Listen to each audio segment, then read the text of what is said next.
सांब को सूर्य प्रतिमा की प्राप्ति। सुमंतु मुनि बोले, राजन, इस प्रकार सांब सूर्य नारायण से वर प्राप्त कर अतिशय प्रसन्न हुए और वर प्राप्ति को आश्चर्य मानते हुए अन्य तपस्वियों के साथ समीप में स्थित चंद्रभागा नदी में स्नान करने के लिए गए। वहाँ वे स्नान कर श्रद्धा के साथ अपने हृदय में मंडलाकार भगवान सूर्य की भावना कर मन में यह सोचने लगे कि सूर्य नारायण की कैसी प्रतिमा हो और उसे किस प्रकार कहाँ स्थापित करूं। इस प्रकार विचार कर ही रहे थे कि उन्होंने देखा चंद्रभागा नदी के ऊपर से एक अत्यंत दैदीप्यमान प्रतिमा बहती हुई चली आ रही है। प्रतिमा देखकर सांब को यह निश्चय हो गया कि यह भगवान सूर्य की ही मूर्ति है। जैसी उन्होंने आज्ञा दी थी वही यह सूर्य प्रतिमा है, इसमें किसी प्रकार का संदेह नहीं।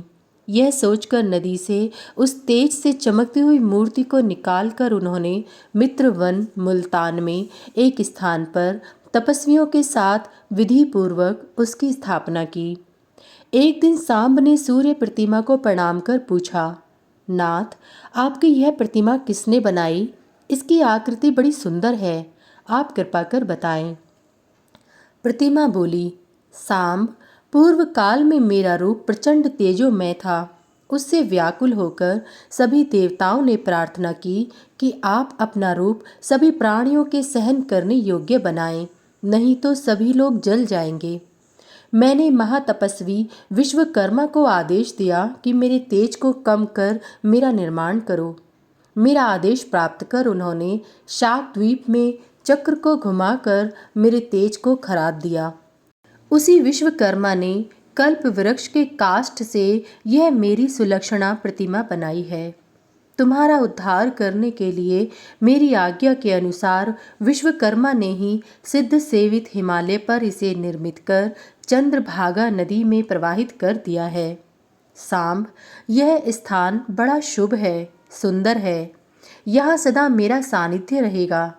प्रातः मनुष्यगण इत चंद्रभागा के तट पर मेरा सानिध्य प्राप्त करेंगे। मध्याह्न में कालप्रिय में, कालपी में और अनंतर यहाँ प्रतिदिन मेरा दर्शन प्राप्त करेंगे। पूर्वाह्न में ब्रह्मा, मध्याह्न में विष्णु और अपराह्न में शंकर सदा पूजा करेंगे।